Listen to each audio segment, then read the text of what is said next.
고대 유럽의 형벌, 여성만을 위한 형벌, 새로운 이름과 매우 당혹스러운 처형 과정. 고대 사회에서는 대부분 나라가 노예제도를 가지고 있었기 때문에 사회 운영 방식이 오늘날 사회와 전혀 달랐으며 많은 법체계도 오늘날과 매우 달랐습니다. 많은 서양 국가에서도 토지를 얻기 위해 침략에 의존했기 때문에 경영 시스템도 매우 야만적이었습니다. 오늘 제가 이야기하고자 하는 것은 고대 유럽의 처벌에 관한 것입니다. 이것은 특별히 여성을 대상으로 한 처벌입니다. 우리는 그 이름을 들었을 때 이것이 처벌이라고 생각하지 않지만 실제 운영 과정을 보고 나면 많은 사람들이 너무 잔인하다고 말합니다. 여성을 위한 처벌이 많이 만들어졌습니다. 옛날 중국 사회에서는 전갈 항아리와 같이 소녀들을 위한 많은 형벌이 고안되었습니다. 하지만 이는 고대 유럽의 상황과 비교하면 아무것도 아니다. 그들이 내린 처벌은 참으로 비인도적이었습니다. 우리가 알고 있는 형벌 중 하나는 사람을 십자가에 못 박고 음식을 전혀 주지 않는 것입니다. 그들은 햇빛에만 노출되고 결국 탈수로 죽습니다. 이런 처벌은 남자아이에게 적용됩니다. 여성의 경우 여성만의 독특한 형벌이 있는데 오늘 이야기할 꽃배가 그 중 하나입니다. 이 형벌은 당시 고대 유럽에서 악명 높았으며 많은 사람들은 이 고문 도구에 대한 의문을 품고 있습니다. 이 이름을 들으면 많은 사람들은 그것이 매우 아름다운 형벌이라고 생각합니다. 아마도 여성을 위해 특별히 고안된 형벌일 것입니다. 하지만 진실은 여러분이 생각하는 것보다 훨씬 더 잔인합니다. 이런 종류의 처벌은 16세기에 등장했습니다. 고대 유럽의 여성을 처벌하는 데 사용된 중요한 도구로 당시 사회에서 매우 인기가 있었지만 여성들은 그것을 매우 두려워했습니다. 꽃배는 건면 이 철판으로 감싼 나무 고문 도구입니다.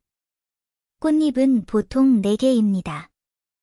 이 기구를 사용하면 여성의 몸에 기구를 삽입하게 되는데 그러면 꽃배의 꽃잎이 천천히 열리고 여성은 몸이 찢어지는 듯한 통증을 느끼게 되며 꽃잎이 열릴수록 이 통증은 더 심해집니다. 이 장치는 듣기에는 매우 좋지만 일반인에게는 참을 수 없는 고통입니다. 여성 수감자들은 처형이 시작될 때 이 기구 위에 앉아 있어야 했고 고통은 점점 심해졌습니다. 고대 유럽 역사책에는 이 악기에 대한 설명이 많지 않습니다. 대부분의 사람들이 이 고통을 겪은 직후에 죽었고 살아남은 사람도 없었기 때문입니다. 많은 사람들은 이런 종류의 고문 장치가 여성에 대한 모욕이기 때문에 이를 이해하지 못합니다. 하지만 16세기로 돌아가 보면 이런 일이 매우 흔했다는 것을 알 수 있습니다.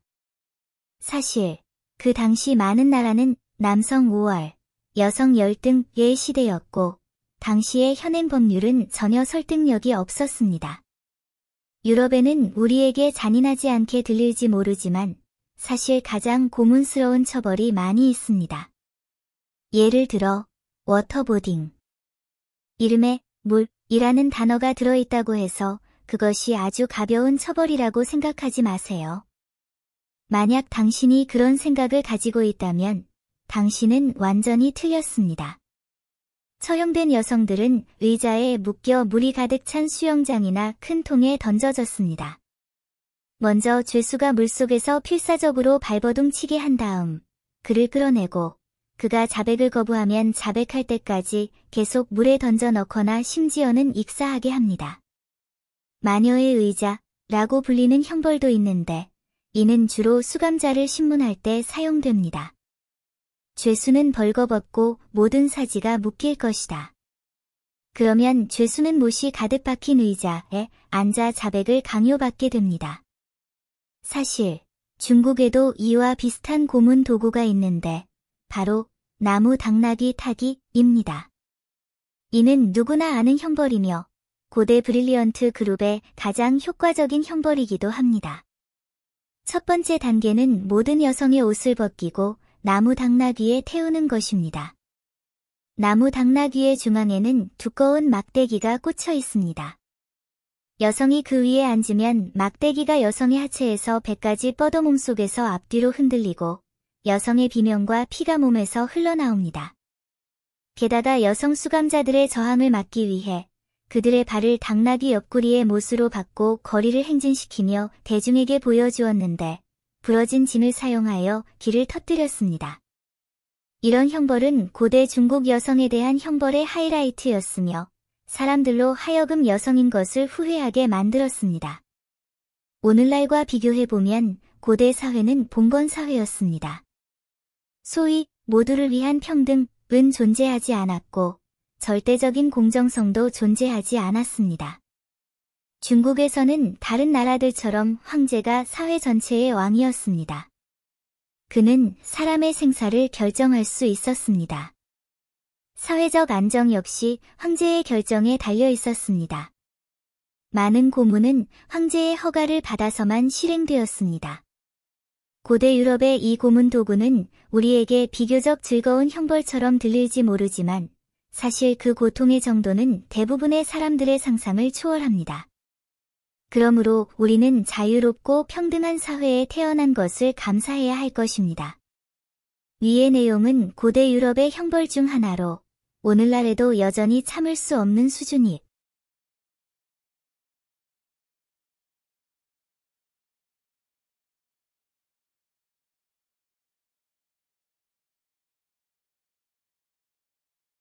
고대 황제들은 살아있는 사람을 함께 묻는 것을 좋아했습니다. 그러면 살아있는 사람은 무덤 속에서 얼마나 오래 살 수 있을까? 인류 문명의 발전 역사는 오랜 시간을 거쳐 오늘날에 이르렀습니다. 그러나 오늘날 세상에 선보이는 문명의 산물은 사실 인류 문명의 초기 시절의 산물과는 전혀 다릅니다. 인간이 겨우 세상을 똑똑히 볼 수 있을 때 인간의 마음속에는 풍부한 영적 세계가 존재하지 않았고 기본적인 의식조차 형성되지 않았기 때문에 문명의 발전은 피비린내 나는 결과를 빚을 수밖에 없었습니다. 원시 사회에서 사람들은 날고기를 먹고 피를 마셨기 때문에 감정이 무엇인지 알지 못했습니다. 문명이 형성되기 전 시대에는 인간은 내면의 감정에 따라서만 행동할 수 있었습니다. 뇌는 사지에 행동 명령을 보냈고 인간의 마음은 적절한 시기에 판단 개념을 생성할 수 없었습니다. 이는 의사소통이 부족하여 나타나는 비극적인 결과입니다. 문명의 탄생은 인간의 마음 속에서 표출되어서는 안 될 원한을 씻어 버렸을 뿐만 아니라 이념적 차원에서의 심도 있는 소통은 사람들 간의 관계를 빠르게 더욱 가깝게 만들 수 있습니다. 이로 인해 갈등의 가능성이 크게 줄었습니다. 글쓰기가 인간의 삶에 들어오면서 인간은 점차 의사소통의 중요성을 깨닫게 되었습니다. 우리 모두가 알다시피 중국 문명은 수천 년의 오랜 역사를 가지고 있습니다. 오랜 역사 동안 중국 민족의 조상들은 수많은 우회로를 거쳐 많은 노력을 들여 독특한 문명을 창조했습니다. 이는 독특성을 보장하는 것만으로 문명이 최고의 왕좌에 오를 수 있다는 것을 의미하지 않습니다. 중국 문명이 이처럼 찬란하고 다채로울 수 있었던 이유는 뛰어난 관용과 민족의 피 속에 흐르는 불굴의 의지 덕분입니다. 더 나은 미래를 열기 위해서는 문명이 전수되어야 합니다. 원시사회에서 약간 성숙한 문명체계를 갖춘 노예사회에 이르기까지 중국 민족의 삶에 대한 이해는 실제로는 아직 일방적입니다. 노예 사회 시절, 황제들은 살아있는 사람을 매장하는 것을 좋아했습니다. 그는 이러한 움직임을 통해 전 세계가 황제의 위엄을 느낄 수 있을 것이며 박해받는 살아있는 사람들은 자연스럽게 황제의 소유가 될 것이라고 믿었습니다. 살아있는 사람이 무덤 속에서 얼마나 오래 살아남을 수 있을까 하는 질문은 오랫동안 사람들을 괴롭혀온 문제라고 생각합니다. 원시 사회의 인간 희생. 불완전한 문명의 시대에 산채로 묻는 것은 권력자와 부유층 사이에서 늘 인기가 있었습니다. 아마도 그들은 살아있는 사람을 함께 묻는 것이 자신의 오만함을 보여주는 것이라고 마음 깊이 느꼈을 것입니다. 그들은 이러한 움직임이 잔인함을 보여준다는 사실을 전혀 알지 못했습니다. 불행히도 노예 사회의 전반적인 의식은 이후 봉건 사회만큼 평화롭지 않았습니다. 노예 사회는 단지 원시 사회가 진화된 형태일 뿐이다. 이는 원시 사회의 작별을 고한 후 노예 제도가 등장한 것이 정의의 새벽이라는 것을 의미하지 않습니다. 오히려 노예 제도는 인간 본성의 선함을 완전히 파괴하였고 사회적 관습은 점차 더욱 조심스러워졌습니다. 평범한 출신의 사람들은 거리를 걸을 때 큰 소리로 말을 하는 것을 꺼리는 경우가 많습니다. 그들이 노예라는 멸시받는 신분을 가지고 있다는 이유만으로 노예로 태어난 이 사람들의 진짜 생각을 이해하고 싶어하는 사람은 아무도 없습니다. 그들은 태어날 때부터 이런 차별을 받고 싶어하지 않습니다. 인생이 좋은지 나쁜지 선택할 수 있는 사람은 아무도 없습니다. 노예 사회는 세상에 태어난 이유와 관계없이 자신의 운명을 받아들여야 한다고 말합니다. 사람을 산채로 묻는 역사는 노예 사회가 탄생하기 이전으로 거슬러 올라갑니다. 처음에는 살아있는 사람을 제물로 바치는 것이 많은 부족의 규칙이었지만 나중에는 자신의 신분을 나타내는 방법으로 살아있는 사람을 산채로 묻으라는 명령으로 발전했습니다. 살아있는 사람 외에도 죽은 사람과 함께 묻힌 제사도 많이 있는데 그 가운데는 값을 매길 수 없을 만큼 귀중한 보물도 있습니다. 겉보기에 평범해 보이는 이러한 매장물은 실제로 훌륭한 기원을 가지고 있습니다. 단 하나의 제물만 꺼내도 영광스러운 과거가 증명될 수 있습니다. 죽은 사람과 함께 묻힌 살아있는 사람들은 더 높은 수준의 매장물에 속했습니다. 우리는 판단하는 능력을 가지고 태어나지만 결국 권력자들의 말 한마디로 우리의 존재는 사라지고 우리는 고통스러운 대가를 치르며 살아가게 됩니다. 고고학계에 충격을 준 병마용은 인간 희생의 또 다른 형태인데 살아있는 사람이 병마용의 형태로 매장되었다는 점이 다릅니다. 이 방법은 정말 피비린내 나는군요. 그러나 계급이 담론의 힘을 결정하는 시대에 장례식 동반자로 지정된 사람이 감히 저항한다면 최소한 그 사람은 목숨을 잃을 수도 있고 최악의 경우 수천 마일 떨어진 곳에 있는 그의 가족이 연루될 수도 있으며 그는 상당한 액수의 보상금을 받았을 것입니다. 큰일을 저지르고 나중에 후회하면 반드시 더 많은 것을 잃게 될 것입니다. 일이 딜레마에 빠질 정도로 방치하기보다는 조용히 참고 처음부터 저항하지 않는 것이 낫습니다. 살아있는 사람이 무덤에 들어가면 여러 단계를 거치게 됩니다. 여러 번의 어려운 단계를 거친 후에야 눈을 완전히 감을 수 있습니다. 일반적으로 저명한 인물의 무덤은 매우 큽니다. 입장하고 나면 곧바로 숨이 막히는 듯한 느낌은 들지 않으며 오히려 움직일 수 있는 공간은 어느 정도 있습니다. 그리고 질식감은 무덤이 봉인되는 순간부터 생겨납니다. 거대한 무덤을 보고 난 후 어떤 사람들은 사악한 생각을 하며 단 한 번의 기세로 성공적으로 무덤에서 빠져나올 수 있을 것이라고 생각할 것입니다. 그들이 모르는 것은 악마가 한 자 높이에 있고 돈은 10자 높이에 있다는 것입니다.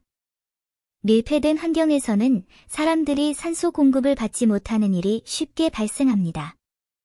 운동량을 갑자기 늘리면 죽음이 더 빨리 찾아올 뿐입니다. 산소 결핍 기간이 길어질수록 사람들의 이동성도 둔화되고 많은 무덤에는 여전히 무색의 독성 가스가 남아 있습니다. 이 가스가 체내에 흡입되면 즉시 호흡부전을 일으키고 산소가 고갈될 때까지 기다리지 않고 사망하게 됩니다. 물론 다양한 무덤의 구조에 정통한 장인과 목수도 있습니다. 이런 사람들은 탈출 경로를 구축하기 위해 가능한 모든 수단을 동원하고 심지어 알려지지 않은 잔인한 장치까지 동원합니다. 이러한 메커니즘의 치명성을 결코 과소평가해서는 안 됩니다. 함정에 빠진 약한 사람은 필연적으로 죽음을 맞이하게 되고 위험이 가득한 무덤에서 부상을 입었다면 죽음을 기다릴 수밖에 없습니다. 상황을 이용해 탈출할 수 있는 교활한 사람들을 제외하고는 나머지 사람들은 모두 어둠 속의 무덤 속에서 죽음을 기다릴 것이다. 결론적으로 탈출할 수 있는 사람의 비율은 극히 적을 것이고 무덤에 갇힌 사람들은 며칠, 아니 그보다 더 짧은 시간 안에 죽을 것이 틀림없다. 똑똑한 사람이 권력자의 명령을 몰래 어길 수 있다면 권력자의 소위 존엄성은 어디에서 입증될 수 있겠는가?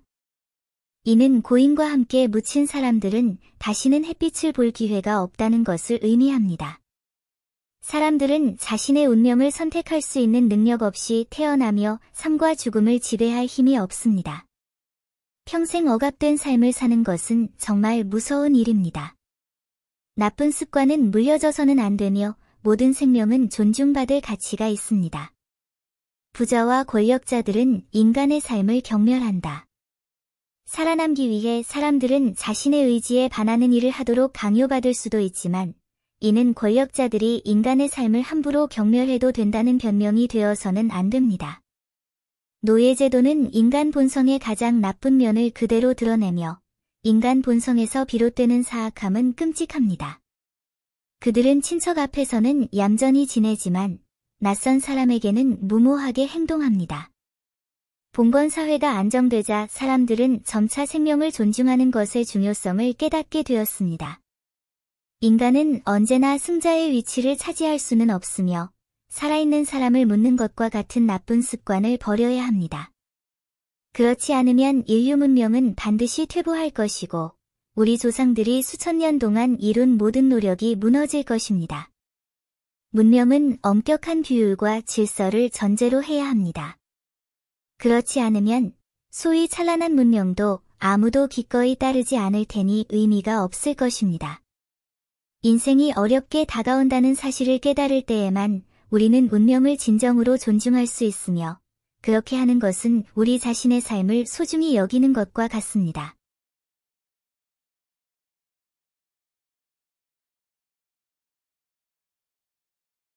고대 중국에서 여성에게 가해진 5가지 형벌 중 마지막 형벌은 사형보다 더 고통스럽다. 인간의 형벌에 대한 역사는 매우 길며 인간 국가의 탄생과 거의 맞먹는 오랜 역사를 가지고 있습니다. 국가 형태가 탄생하기도 전에 부족에서는 이미 처벌이 시작되었습니다. 가장 초기의 형벌은 전쟁에서 유래되었는데 이는 수감자에 대한 징벌적 조치가 필요했기 때문입니다. 그 시대의 형벌은 구체적으로 신체적 처벌을 의미했으며 비교적 잔인했습니다. 형벌로는 코를 베고 눈을 파내고 다리를 짧게 하고 손을 부러뜨리는 것 등이 있었습니다. 극히 잔인한 형벌이라고 할 수 있습니다. 중요한 점은 이러한 신체적 처벌이 피해자에게 평생 동안 지속되는 돌이킬 수 없는 피해를 입힌다는 것입니다. 군사 전략가인 손빈은 신체적 처벌을 받았다. 빈이라는 단어는 원래 처벌을 뜻했지만 나중에는 그의 이름을 가리키는 데 사용되었습니다. 시대가 발전함에 따라 신체적 처벌은 사회와 점점 더 어울리지 않게 되었습니다. 한나라 문제제 때 체벌이 폐지되었는데 이는 역사상 큰 진보로 여겨졌습니다. 체벌이 폐지된 이후 중국의 주요 형벌 모델은 채찍질, 태형, 투옥, 추방, 사형이 되었습니다. 형벌의 심각성도 그에 따라 증가하였고 투옥과 사형은 여러 가지 구체적인 유형으로 나눌 수 있었습니다. 현대 사회에서의 징역은 유기징역이나 종신형과 다릅니다. 고대에는 투옥이 추방을 뜻했지만 현대 사회에서는 투옥이 자유를 박탈당하는 형벌을 뜻합니다. 고대 사회에는 왜 자유를 박탈하는 처벌이 없었을까?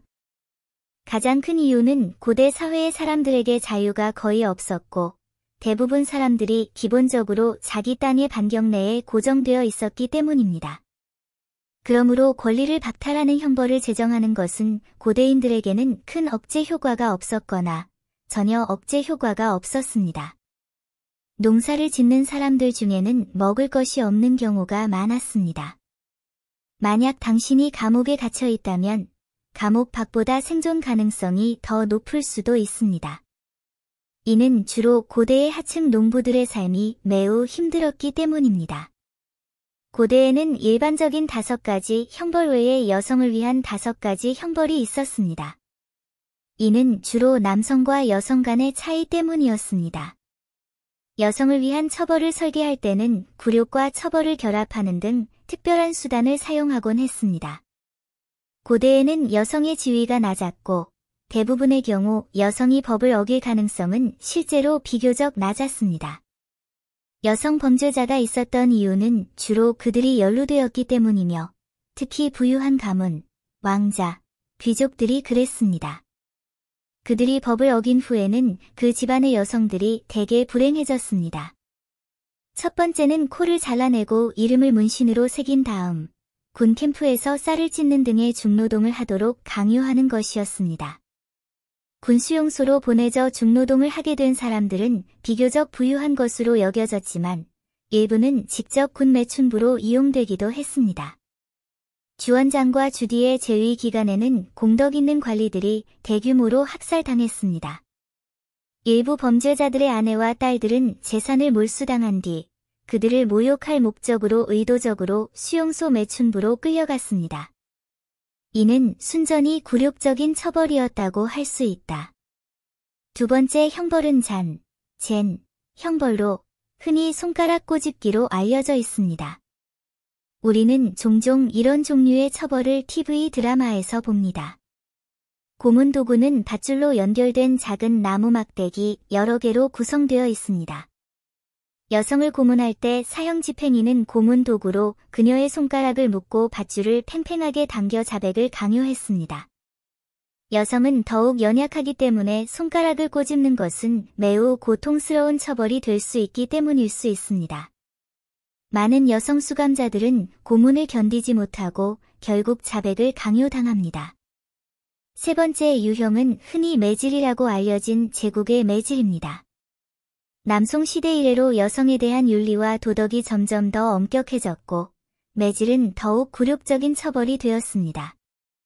그래서 송, 명, 청나라에는 여자가 간통을 저지르면 반드시 옷을 벗기고 때려야 한다는 규정이 있었는데 이는 옷을 벗기고 때려야 한다는 뜻입니다. 그녀는 육체적 고통뿐만 아니라 정신적 굴욕도 견뎌내야 했습니다. 네 번째 유형은 황제의 칙령에 의한 죽음입니다. 황제의 칙령에 의한 사형이라는 점을 명심하세요. 일반적으로 사형은 교수형이나 참수형이지만 황제의 칙령에 의한 사형은 흰 비단이나 독이 든 술을 주고 스스로 죽게 하는 것을 의미합니다. 다섯 번째 유형은 좀 더 특이한데 바로 거세입니다. 많은 사람들이 남성이 거세될 수 있다는 것을 알고 있지만 사실 여성도 거세될 수 있습니다. 나무 막대기로 복부를 때려 임신 능력을 잃는 것을 말합니다. 옛날에는 여자가 아들을 낳을 수 있느냐 없느냐가 그녀의 운명을 결정하는 경우가 많았습니다. 그러므로 고대 여성들에게 생식 능력을 잃는 것은 죽음보다 더 고통스러웠습니다. 이 5가지는 여성을 위한 공식적인 처벌이지만 특히 여성을 대상으로 한 처벌의 남용도 많습니다. 간통죄에 대한 처벌은 훨씬 더 잔인합니다. 나무 당락 위에 앉거나 돼지, 우리의 몸을 담그는 것은 모두 여성에게 가해지는 형벌이었습니다. 고대에는 가부장적 사회였으며 여성의 간통에 대한 처벌은 특히 엄했으며 사용된 수단도 특히 잔인했습니다. 물론 이 모든 것은 사후에 받는 처벌의 한 형태입니다. 신문 과정에서 다양한 고문 방법이 끊임없이 바뀌고 있으며 특히 여성을 대상으로 한 일부 처벌은 여성의 취약한 부분을 표적으로 삼아 고통을 증폭시키는 효과를 얻을 수 있습니다. 방법이 매우 잔인합니다. 고대의 형벌에 대해서 또 무엇을 알고 있나요? 여러분의 의견을 자유롭게 추가하세요. 요시코 카와시마의 삶에 얽힌 미스터리. 그녀는 왜 공주 신분을 포기하고 일본 스파이가 되었을까? 가와시마 요시코는 홍콩과 대만의 많은 영화와 TV 드라마에 등장하는 캐릭터로 그녀에 대해서는 많은 미스터리가 있습니다. 그녀의 원래 이름은 아이 신기오로 셰니, 아이전저로 자이언요로 청나라의 소순치 왕자의 14번째 딸이었습니다. 당시 기준으로 볼 때 그녀는 정통 청나라 공주였습니다. 그러나 국력이 쇠퇴하면서 그녀의 탄생은 비극으로 끝났지만 그녀의 아버지 순치는 그녀에게 동방의 보물, 이라는 뜻의 동진이라는 이름을 지어주었습니다. 그녀의 아버지가 그녀를 보물처럼 대하지 않은 건 안타까운 일이에요. 1912년에 청나라는 멸망했습니다. 청나라를 부활시키겠다고 결심한 상치는 일본에 기대를 걸었다. 불행히도 그의 시력은 좋지 않았습니다. 일본군을 설득하기 위해 상치는 어린 동진을 일본의 론인 가와시마 나니와에게 우정의 표시로 양녀로 주었다. 론인이란 무엇인가? 원래 의미는 게으름뱅이와 악담을 뜻했으며 나중에는 중국과 북한에서 불법 활동에 종사하는 방랑 전사를 뜻하게 되었습니다. 요즘에는 약간의 권력을 가진 소규모 갱스터를 뜻합니다. 왕자가 자신의 환상을 위해 그런 갱스터에게 자신의 딸을 준다는 건 너무나 슬프고 우스꽝스러운 일입니다. 상치의 움직임은 곧바로 일본군의 호의를 얻었다. 그 후 가와시마 나니와와 상치는 형제가 되었고 두 사람은 함께 만주몽골 독립운동을 기획했습니다. 궁극적으로는 실패했지만 이 운동에서 나온 사상은 일본이 세운 괴뢰국 만주국의 원형이 되었습니다. 만주국, 괴뢰국의 옛 사진들. 1912년 가와시마 나니와의 양녀였던 아이 신기호로 신이는 이름을 가와시마 요시코로 바꾸고 양부와 함께 일본으로 왔습니다. 이때부터 요시코 카와시마의 양아버지인 나니와 카와시마는 그녀의 삶을 스파이로 정의했습니다. 그래서 그녀는 일본에 있는 동안 엄격한 군사 교육을 받았습니다. 그녀는 어린 나이에 마츠모토 여고에 입학하여 엄격한 군국주의 교육을 받았고 가와시마 나니와로부터 정치, 군사, 정보 등의 방면에 대한 훈련을 받았습니다. 가와시마 나니와는 그녀가 중국인이라는 정체성을 완전히 잊도록 하기 위해 그녀에게 일본의 역사와 가족사에 대한 많은 이야기를 강제로 주입하여 일본에 봉사해야 한다는 절대적인 신념을 갖게 하고자 했습니다. 요시코 카와시마는 나이가 들면서 생각과 행동이 점점 일본적으로 변했고 예쁘고 우아해졌습니다. 그러나 그녀의 그 후의 경험은 매우 불행한 일이었고 그녀는 남은 인생 동안 겪었던 굴욕을 결코 잊을 수 없었습니다.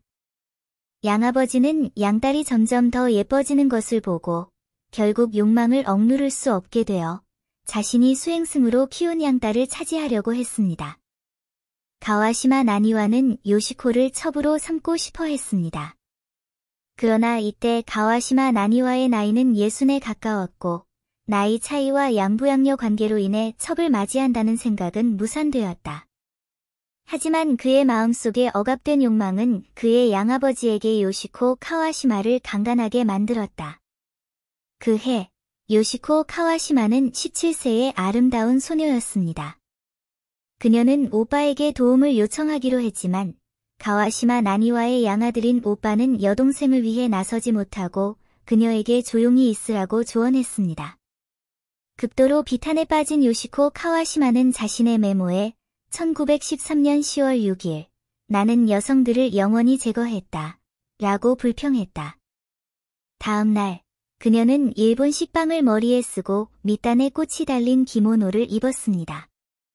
그녀는 소녀로서 작별 사진을 찍었고 그 후로 남자처럼 옆으로 갈라진 머리를 하고 여성으로서의 정체성에 완전히 작별 인사를 했습니다. 그 후 카와시마 요시코는 카와시마 나니와의 집을 떠났다. 1927년 여름 21세의 요시코 카와시마는 중국으로 돌아와 중국 이름을 진비후이로 바꾸었습니다. 얼마 지나지 않아 요시코 가와시마는 만주족과 몽골족이 연합하여 청나라를 복위해야 한다는 아버지 상치의 가르침을 따르고 리순에서 몽골 독립군 지도자 바부잡의 차남 간주얼잡과 결혼했습니다.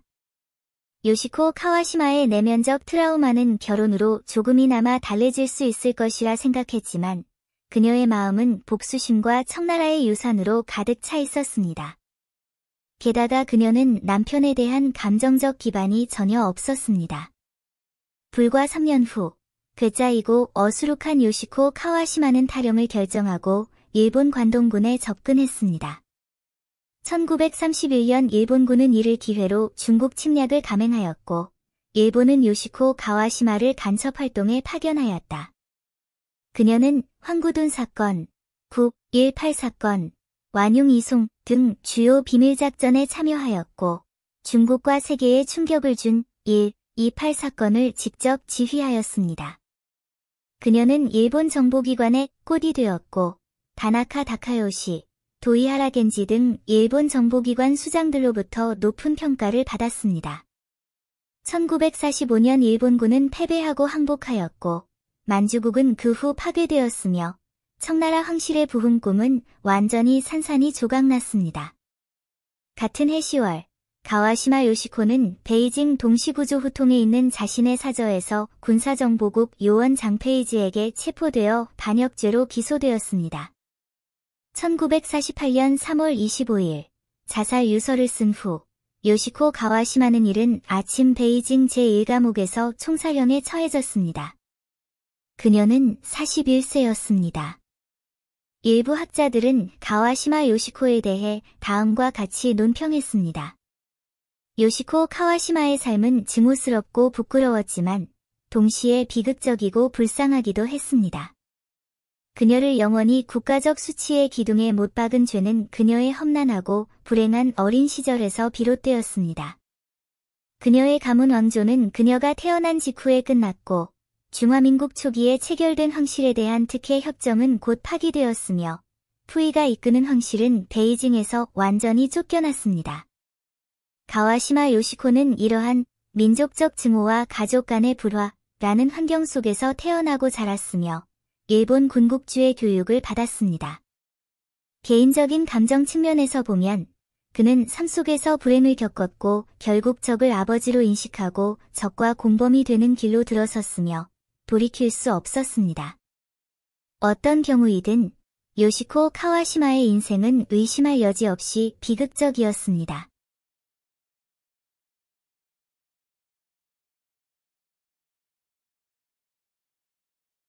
이 군함은 221명의 영국 여성 포로를 태운 채 호주로 향하고 있었습니다. 그들 대부분은 배에서 내린 후 이미 임신을 했습니다. 현대 문명 사회는 수천 년간 축적되고 계승되어 온 인간의 지혜의 산물입니다. 각 세대는 이전 세대가 쌓아놓은 기반을 바탕으로 계속해서 탐구하고 혁신을 거듭합니다. 동시에 인간들 간의 소통과 통합은 세계 문명이 계속해서 성장하고 발전할 수 있게 해줍니다. 특히 대항해 시대의 서유럽의 모험가들은 광활한 바다를 헤치고 나아가 새로운 대륙을 하나씩 발견하면서 가장 진보된 문명을 이 새로운 땅으로 몰아넣고 새로운 국가의 탄생을 촉진했습니다. 예를 들어 오늘날 대륙 전체를 차지하고 있는 호주는 원래 황무지였습니다. 오랜 개발과 건설을 거쳐 점차 현대화된 선진국이 되었습니다. 그러나 호주의 발전은 순탄치만은 않았으며 그 역사는 형언할 수 없는 고통으로 가득 차 있습니다. 18세기에 산업혁명이 발발하면서 많은 서유럽 국가들이 급속한 발전기에 접어들었습니다. 특히 영국은 대량의 산업 제품 생산에 의존하여 꾸준한 부를 축적했습니다. 이러한 부는 균등하게 분배되지 않았으며 부유층과 산업 및 상업 귀족의 급속한 성장은 가난한 계층의 빈곤과 극명한 대조를 이루었습니다. 더 많은 자원을 확보하기 위해 많은 신흥 부르주아지와 귀족들은 광적인 토지 구획 운동을 벌였고 그 결과 많은 농부들이 땅을 잃고 결국 도시 빈민이 되어 자본가들의 착취 대상이 되었습니다. 인클로저 운동은 산업혁명을 위한 충분한 원자재와 노동력을 제공했지만 동시에 많은 사회 문제를 야기했습니다. 특히 생계를 위해 극단적인 수단에 의존해야 하는 많은 실업자가 발생했고 이로 인해 범죄율이 증가했습니다. 교도소 인구가 급격히 증가했고 이런 범죄자들을 어떻게 다룰 것인가가 시급한 문제가 되었습니다. 하지만 영국의 제한된 면적은 그렇게 많은 범죄자를 수용하기에는 턱없이 부족합니다.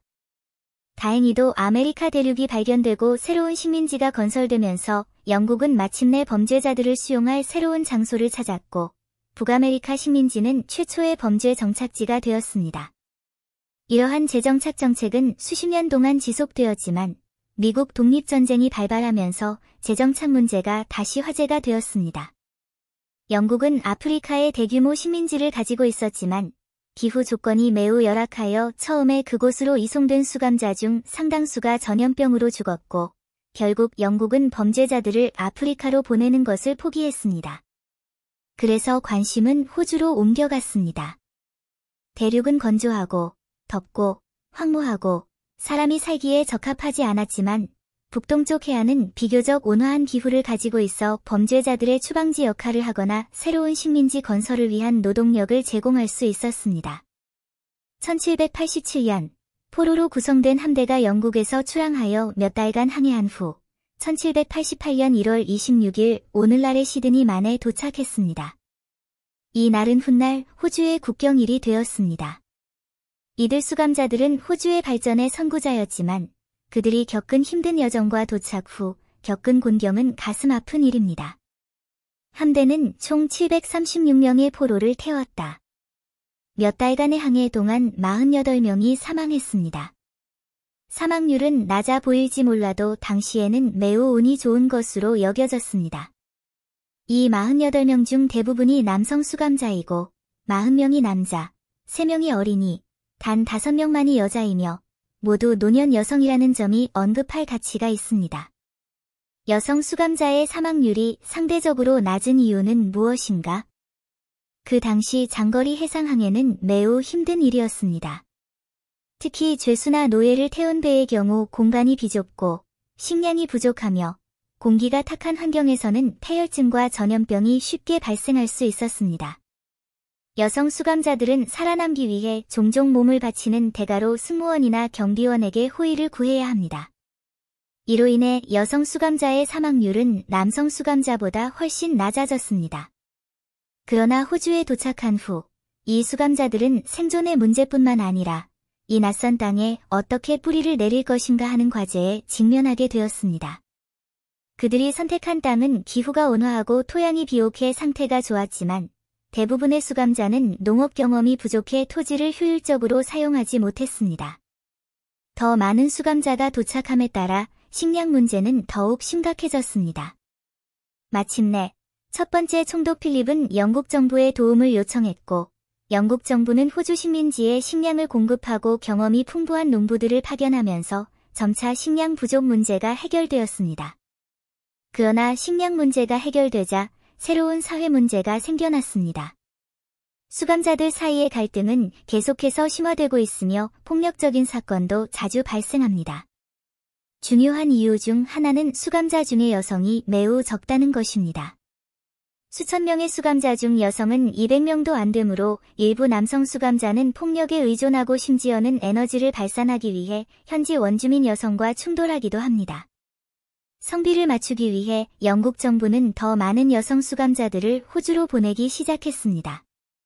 1789년 레이디 줄리아 나호라는 배가 221명의 여성 포로를 태우고 출항했습니다.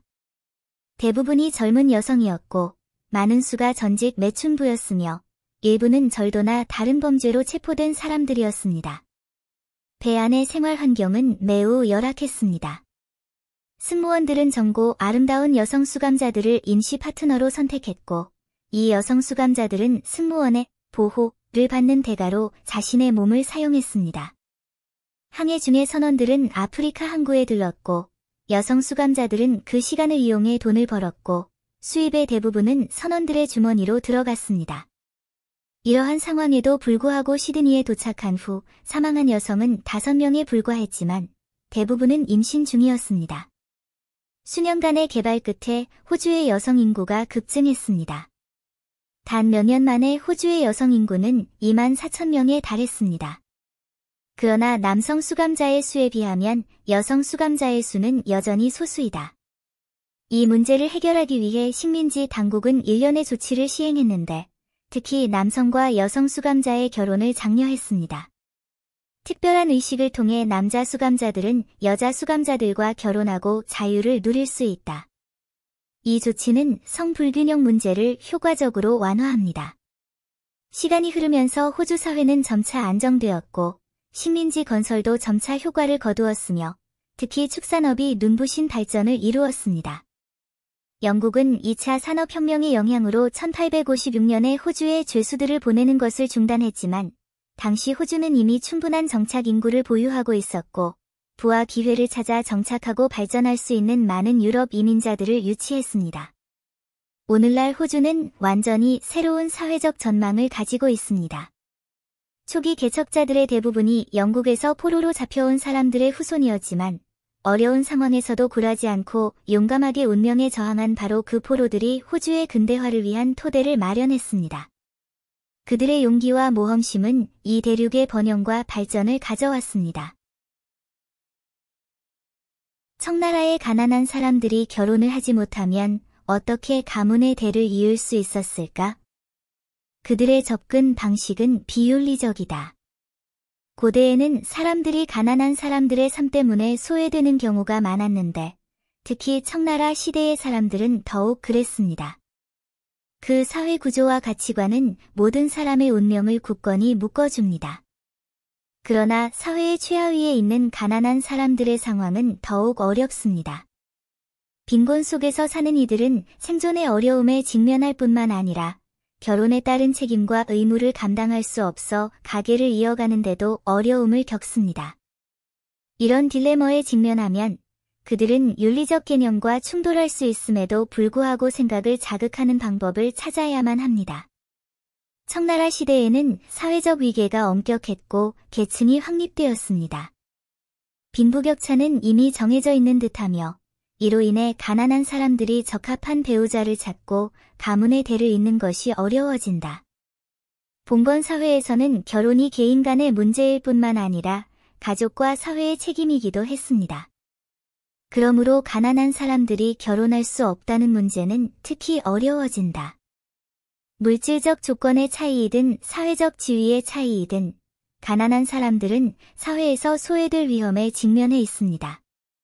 그러나 이러한 딜레마에 직면하여 청나라의 일부 가난한 사람들은 윤리적 개념을 어길지라도 특별한 방법을 통해 향을 계속 피우려고 노력했습니다. 그들은 상대적으로 낮은 지위의 여성과 결혼하거나 혼외해서 자녀를 낳아 자손을 늘리는 것을 선택할 수도 있습니다. 당시 사회에서는 이런 관행이 부도덕하고 비윤리적인 것으로 여겨졌는데 그 이유는 이 관행이 가문의 혈통의 순수성을 약화시키고 친척들 사이의 분쟁과 갈등을 일으킬 수 있기 때문이었습니다. 그러나 생존의 압박으로 인해 이 가난한 사람들은 종종 일시적으로 윤리적 개념을 제쳐두고 가족의 존속에 삶을 걸 수밖에 없는 경우가 많습니다. 청나라 시대에는 가난한 사람들이 가족의 전통을 이어가기 위해 당혹스럽고 윤리적으로 논란이 되는 상황에 직면해야 했습니다. 이런 상황을 전당포 결혼이라고 불렀는데 당시 사회에서 흔히 볼 수 있었던 특별한 결혼 형태였다. 간단히 말해서 아내 되어 결혼은 기혼 남성이 가계를 이어가야 하지만 적합한 아내를 찾을 수 없는 독신 남성에게 아내를 빌려주는 결혼입니다. 임대 기간 동안 임대된 아내는 특정 조건이 충족될 때까지 본래 남편의 집으로 돌아갈 수 없습니다. 당시 봉건 사회에서 결혼은 단순히 두 사람 사이의 문제가 아니라 가족과 사회적 책임을 반영하는 것이었습니다. 가난한 사람들은 종종 적합한 아내를 찾는 데 어려움을 겪고 가계를 이어갈 수 없으며 이미 아내가 있는 남자들은 종종 재정적 어려움과 더 많은 아내와 자녀를 부양할 수 없다는 압박에 직면합니다. 따라서 결혼을 위해 아내를 맡기는 것은 겉보기에 합리적이면서도 논란의 여지가 있는 해결책이 되었습니다. 아내임 대결혼을 실행하려면 일정 수준의 경제적 교환이 필요한 경우가 많습니다. 다른 사람의 아내를 빌리는 독신남은 아내를 빌려주는 남편에게 일정 금액의 임대료를 지불하거나 다른 재정적 지원을 제공합니다. 이는 또한 가족이 재정적 어려움을 해결하는 방법이 되었습니다. 당시에는 이 거래가 비윤리적이고 부도덕하다고 여겨졌지만 특정 상황에서는 양측 모두의 필요가 있는 윈윈 거래였다는 점은 부인할 수 없습니다. 그러나 아내를 전당포에 넘기는 관행에는 많은 복잡한 문제와 도덕적 딜레마가 숨겨져 있습니다. 결혼을 위해 아내를 맡기는 것은 경제적인 거래일 뿐만 아니라 결혼 의식을 수반하는 과정이기도 합니다. 아내를 맡기는 것은 일시적인 결혼이지만 결혼식 자체는 일반적인 결혼과 다르지 않습니다. 유일한 차이점은 의식이 밤에 진행된다는 것입니다. 결혼을 위해 아내를 맡기는 준비 과정에서 중매인은 중요한 역할을 합니다. 그들은 중매자 역할을 하며 두 당사자가 결혼 합의에 도달하도록 돕습니다. 양측이 합의하면 아내를 맡긴다는 계약이 확정되고 공증을 받아 거래의 합법성과 양측의 권리와 이익을 보장합니다. 결혼식 밤에는 특별하고 엄숙한 의식이 거행될 것입니다.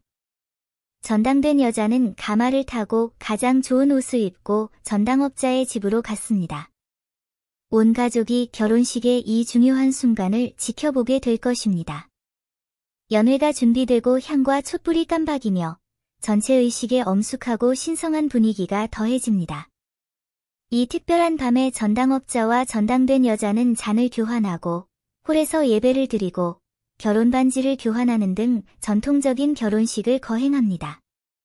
이 결혼식은 일반적인 결혼식과 성격이 달랐지만 결혼식의 형식이 일반 결혼식과 다름없는 것은 아니었다.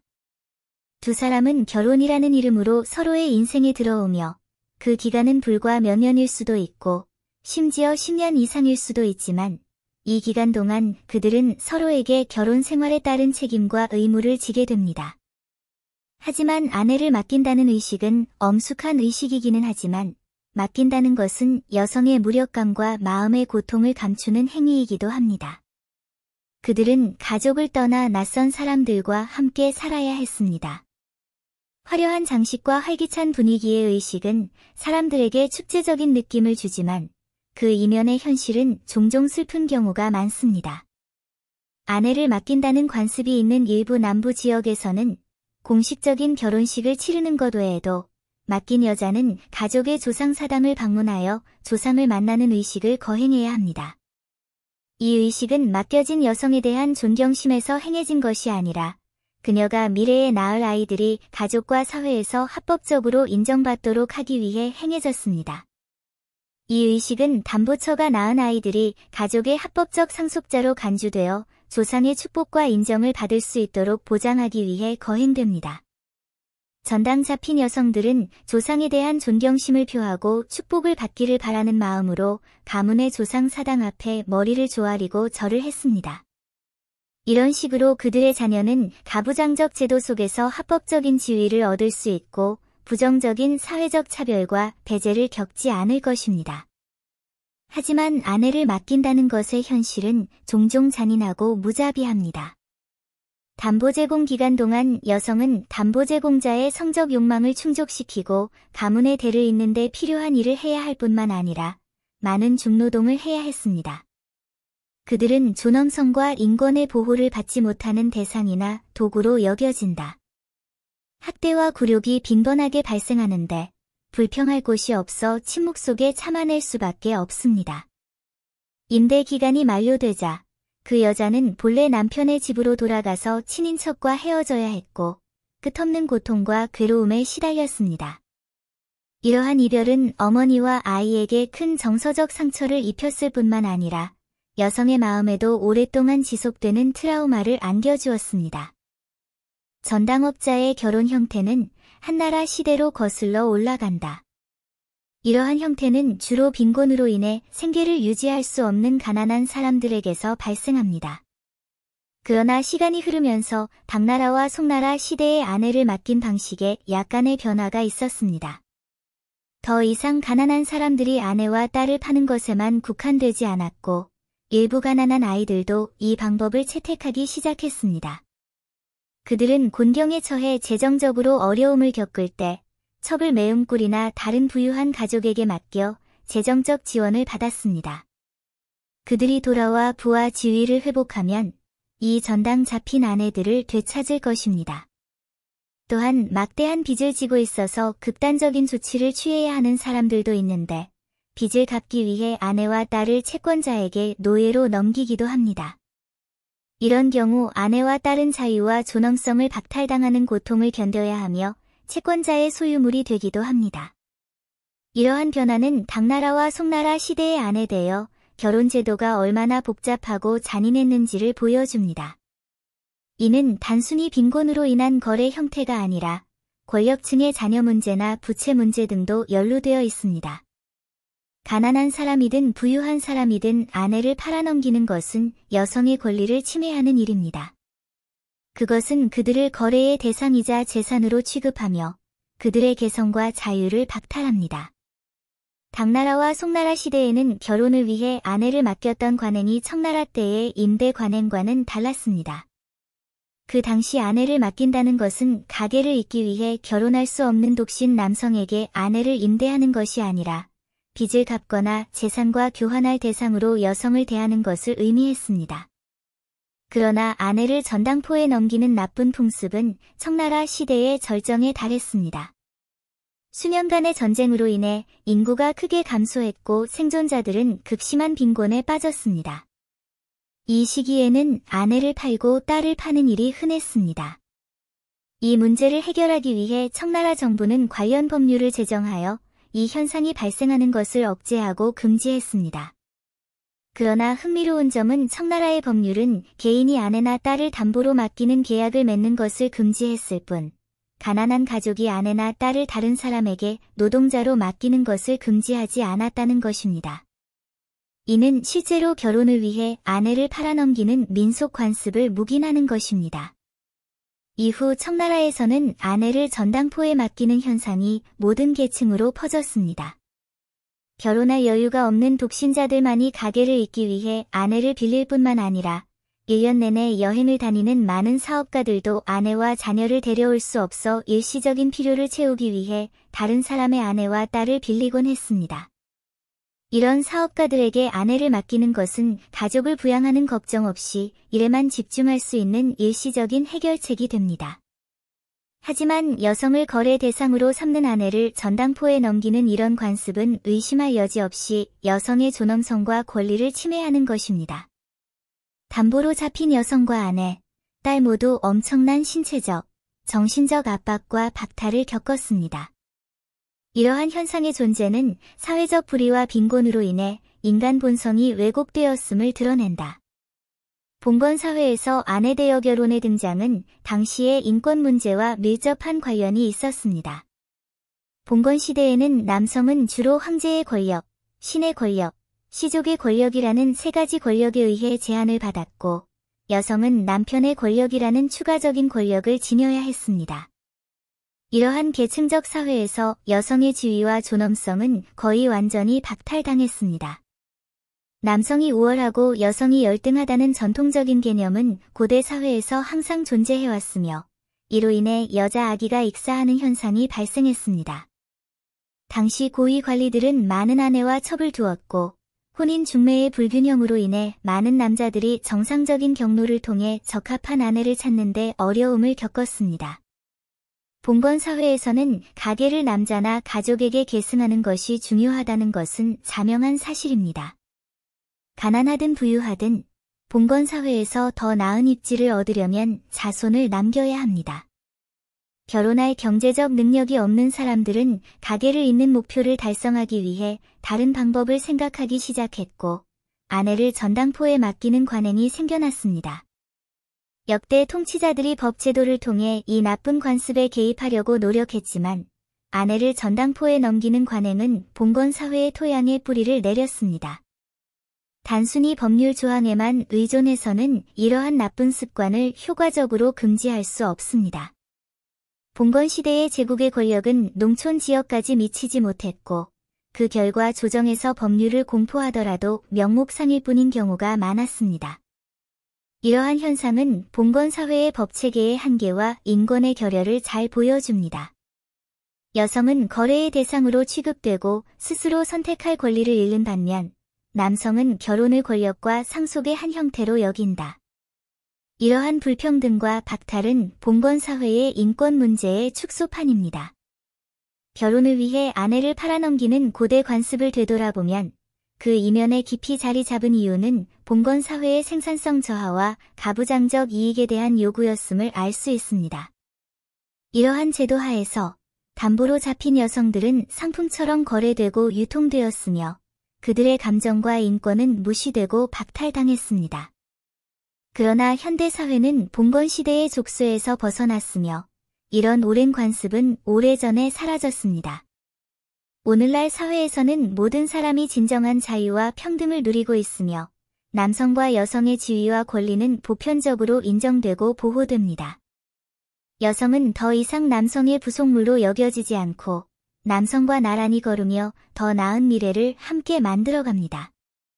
우리는 인권과 자유의 햇살을 누릴 수 있는 이 시대에 살 수 있어서 감사해야 합니다.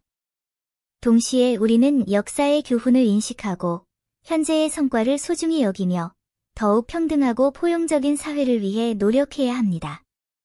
모든 사람이 존중과 기회를 동등하게 누릴 수 있는 사회에서만 우리는 진정한 인류의 진보와 공동의 행복을 이룰 수 있습니다.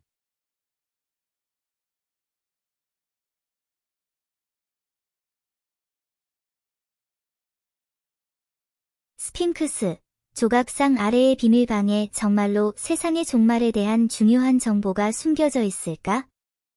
신비와 역사가 가득한 고대 국가 이집트에는 충격적인 유물이 많이 있습니다. 가장 유명한 것은 쿠푸의 피라미드로 그 주변에는 웅장한 조각상인 스핑크스가 있습니다. 오늘날까지도 이 조각상은 여전히 많은 미스터리를 품고 있는데 특히 이 조각상이 세상의 종말에 대한 비밀을 숨기고 있는지 여부에 대한 의문이 제기되고 있다. 오늘은 이 신비로운 조각상을 자세히 살펴보겠습니다. 이 조각상을 스핑크스라고 부르는 이유는 무엇일까요? 그 이유는 조각품의 하체 모양이 사자의 하체 모양과 매우 비슷하기 때문입니다. 나중에 그 몸이 다른 동물의 것이라는 걸 알게 된다면 아마도 다른 이름을 지어줄 수도 있을 겁니다. 처음에는 조각상의 머리만 땅 위에 있었고 사람들은 그것이 단지 거대한 인간 머리 조각상일 뿐이라고 생각했습니다. 그러나 일부 사람들은 동상 아래에 더 많은 비밀이 숨겨져 있을 것이라고 주장했고 이에 따라 10년 이상에 걸쳐 발굴 작업이 시작되었습니다. 마침내 완전한 조각상이 모습을 드러냈습니다. 피라미드처럼 조각품을 모아 만든 것이 아니라 거대한 바위 하나를 조각하여 만든 것이었습니다. 스핑크스의 길이는 74m, 너비는 6m, 높이는 20m입니다. 건설이 완료되기까지 걸린 시간은 정확히 계산하기 어렵지만 당시의 기술 수준으로 볼 때 엄청난 시간이 소요되었을 것으로 추정할 수 있다. 스핑크스가 언제 건설되었는지는 아직 미스터리로 남아있다. 처음에 대부분의 사람들은 이 사원이 쿠푸의 피라미드 이후에 지어졌다고 믿었습니다. 그러나 과학과 기술이 꾸준히 발전하면서 전문가들은 동상의 풍화와 부식 정도에 대한 자세한 분석을 실시했습니다. 연구 결과에 따르면 스핑크스는 인류 문명이 아직 초기 단계였던 기원전 5000년에서 10,000년 사이에 지어졌을 가능성이 있습니다. 따라서 이 조각상의 기원은 더욱 혼란스럽고 제작 과정을 이해하는 것도 더욱 어렵게 되었습니다. 스핑크스를 자세히 살펴보면 거대한 몸통에 비해 머리가 작아 보입니다. 고대 이집트인들은 비율에 매우 신경을 썼으며 다른 고대 이집트 조각상과 비교해 볼 때 스핑크스의 비율은 그들이 추구한 완벽한 비율에 부합하지 않았습니다. 따라서 일부 사람들은 인간의 머리가 나중에 추가되었을 것이라고 추측합니다. 하지만 원래 조각상이 어떤 동물의 것이었는지에 대한 결정적인 증거는 아직 없습니다. 한 가지 이론은 몸이 사자의 형태이므로 조화로운 전반적인 느낌을 유지하기 위해 원래 머리도 사자 머리였을 것이라는 것입니다. 또 다른 이론은 이 인간의 얼굴이 아누비스 신의 이미지일 수도 있다는 것입니다. 아누비스는 고대 이집트 신화에서 미라 제작의 신으로 죽은 자를 지하세계로 인도하는 역할을 맡았습니다. 따라서 스핑크스가 아누비스 신을 상징한다면 그 머리는 자연스럽게 개 머리여야 합니다. 왜냐하면 아누비스의 전통적인 이미지는 개 머리이고 어떤 사람들은 그것을 자칼이라고 말하기도 하기 때문입니다. 많은 학자들이 이러한 주장을 지지하지만 일부 전문가들은 피라미드가 파라오를 매장하는 데 사용되지 않았으므로 수호신상이 존재할 필요가 없다고 주장합니다. 전문가들은 과거 왕조의 파라오 벽화를 주에 깊게 비교한 결과 스핑크스의 얼굴 특징은 파라오의 얼굴 특징과 유사하지만 주에 깊게 관찰한 결과 얼굴이 여성의 얼굴과 더 비슷해 보인다는 것을 발견했습니다. 그녀의 눈썹과 미소의 세부 묘사에서 그녀는 어린 소녀인 듯하며 특히 그녀의 귀 모양은 쿠프의 딸과 비슷해 보인다. 그러나 풍화와 손상으로 인해 얼굴 모양을 식별하기는 어렵습니다.